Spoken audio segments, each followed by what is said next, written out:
Cupinchas, há muito e muito tempo, no Japão antigo, havia uma ilha no mar do Japão.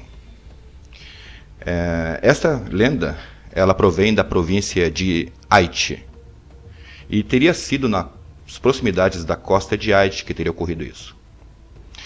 Diziam no passado que existia uma ilha, uma ilhota na verdade, bem inóspita. Nas proximidades dessa ilhota, peraí que deram um toque para mim aqui, perdão pessoal. Não, tudo tranquilo. As correntezas eram fortes, as ondas eram fortes, muitos navios, muitos barcos foram afundados nesse local onde havia essa ilha, porque diziam que misteriosamente recifes de corais surgiam das águas e afundavam os barcos, cobrando centenas de vidas. Muitos morreram nessa ilha. Era o que diziam. Tanto, Cupinchas, que naquele tempo chamavam essa região aqui no mar, da província de Aichi, de Fune no Hakaba. Uma tradução sepultura de navios e mar dos mortos. Bom, essa é a ilhazinha. Acontece, Cupinchas, desculpe estar um pouco configurado o meu, como se diz, como é que chama isso aqui? PowerPoint. Está aparecendo já a imagem de baixo ali. Acho que tudo bem, né, Cupinchas? Dá para a gente acompanhar, né? Pois bem, acontece que, certa feita, uma empresa que fabricava isso daí, Cupinchas, que vocês estão vendo na imagem, é um Sektou, que fabricava Sektou, que seria a torre de pedra, um tipo de torre budista, que depois eu posso explicar um pouco melhor. Terminou de concluir uma dessas torres e precisou enviar para um templo nas proximidades do Mar de Aichi. E para a tarefa de transportar essa torre de pedra do budismo, 2 rapazes foram incumbidos de levar por barco. 2 homens, 2 marinheiros. Não vai ser necessário dar os nomes a eles, mas vamos chamar esses 2 de Rusmeia e, claro, João. O João é mais feio. Só para a gente se localizar, viu? Os 2 irmãos. Pois bem, mar tranquilo, chega a ser tão assustador de tão tranquilo, vento soprando gostoso, céu azul. Só que, de repente, o barco parece que pegou uma correnteza, uma corrente marítima, e começou a desviar o barco do curso. Isso pensava o João, que estava no leme inicialmente. E por mais que o nosso amigo aqui, o João, tá estranho esse nome de João para esse japonês aí, tacasse toda a força que tinha no leme, não adiantava, o barco continuou mudando o curso. O Rusmeia, por sua vez, puxou tudo quanto foi vela e não adiantou. Parecia que tinha uma força misteriosa puxando o barco deles para um lugar que eles não conheciam.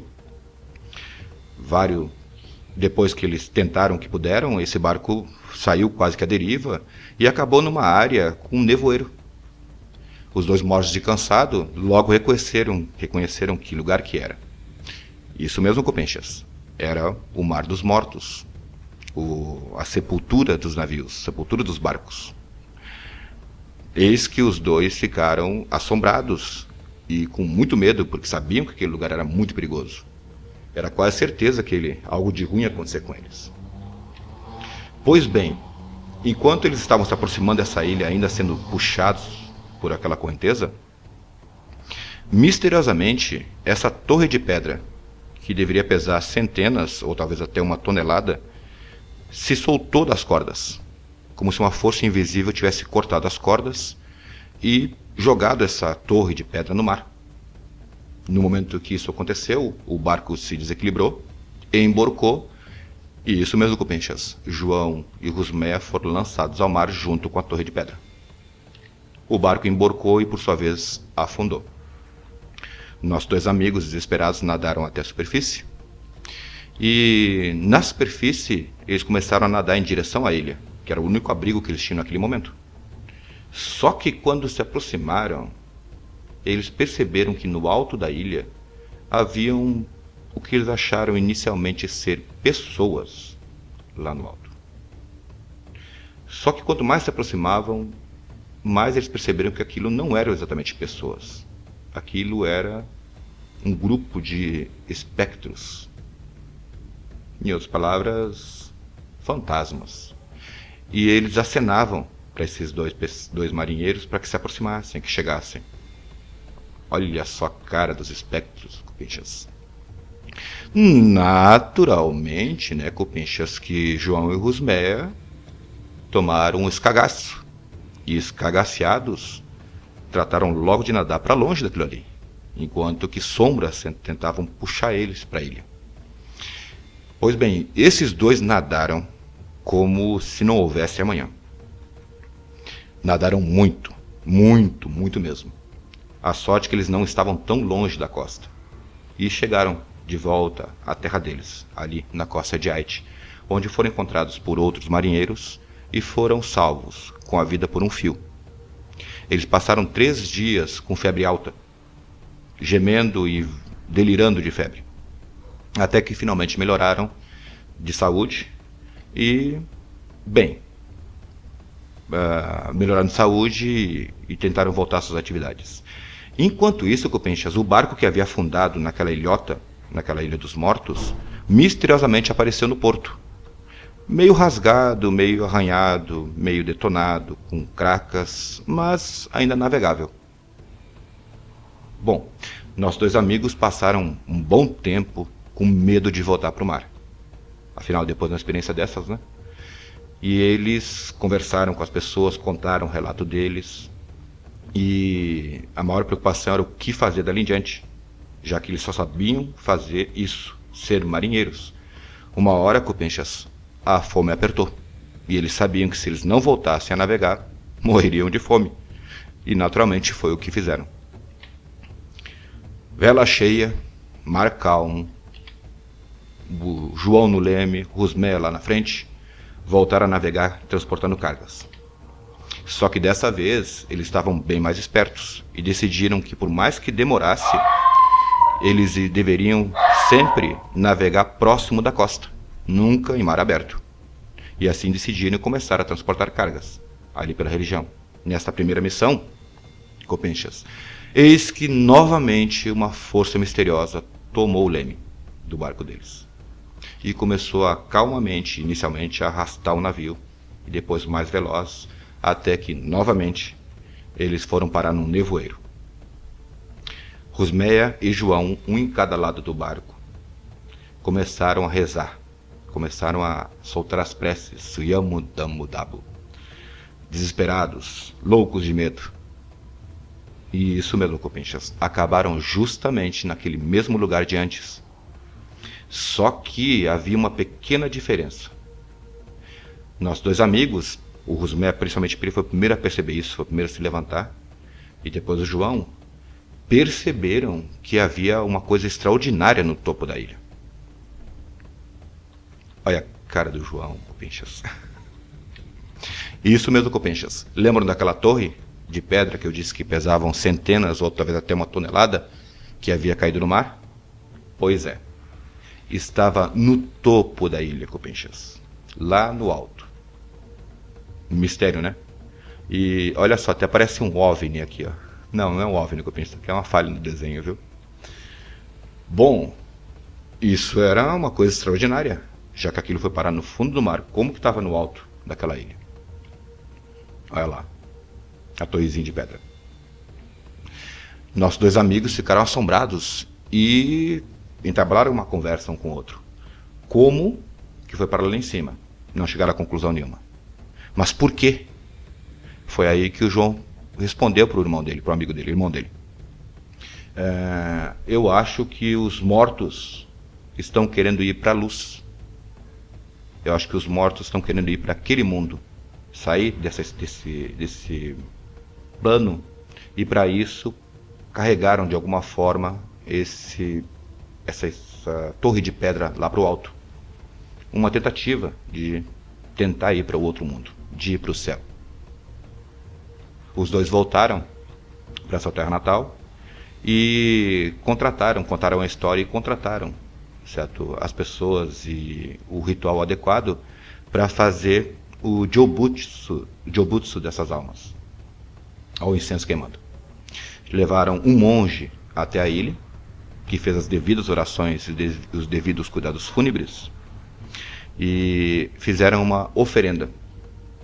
Na imagem, Copinchas, vocês podem ver, são produtos da terra, trigo, no caso cevada, grãos de feijão, pepino, berinjela, abóbora e, claro, saquê.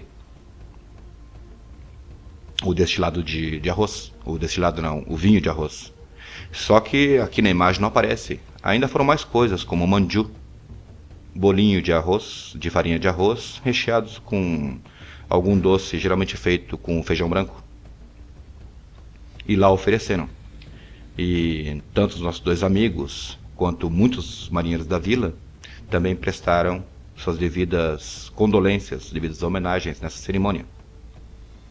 Nessa torre com peixes de pedra, foi escrito as palavras Kuyo, que é justamente isso.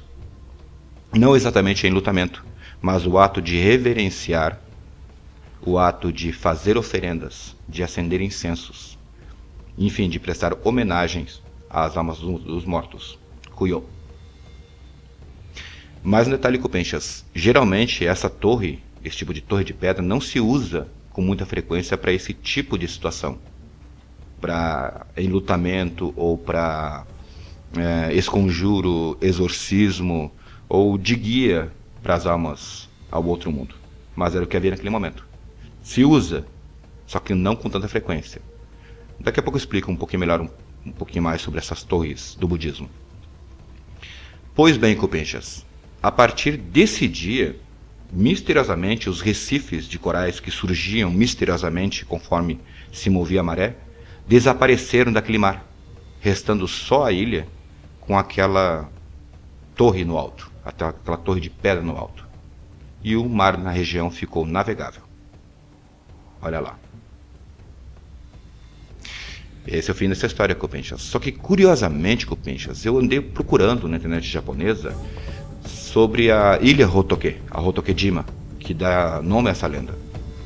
Eu não achei essa ilha na província de Aichi, na costa de Aichi. Só que, casualmente, Copinchas, eu encontrei sim uma Hotoke-jima, essa ilhazinha que vocês estão vendo aqui, na verdade uma ilhota, um ilhéu, um aglomeradinho bem pequenininho de pedras no mar, que fica bem, mas bem pertinho da província de Ishikawa e Toyama. Fica exatamente na divisa. Só que do outro lado, Copinchas, sabe? Não na região de Aichi, que é a origem dessa lenda, mas no outro lado do Japão. Já que, deixa o mapinha aqui avançar, tá em looping esse mapa aqui, ó. Aichi, Copinchas, fica nessa região aqui. Aichi é aqui. E essa ilha está localizada mais ou menos aqui, na parte de cima, do lado contrário. Casualmente, é o mesmo nome, mas só que muito próximo da costa. Então não tenho certeza se é exatamente essa ilhota aqui que é da lenda e de repente trocaram o lugar. Mas fica mais essa curiosidade aí, que realmente existe uma ilhazinha a 150 metros, só 150 metros da costa, certo, do mar de Ishikawa, com esse nome, Ilha dos Espíritos. É isso, Copinchas. Muito obrigado por ter assistido. Grande abraço.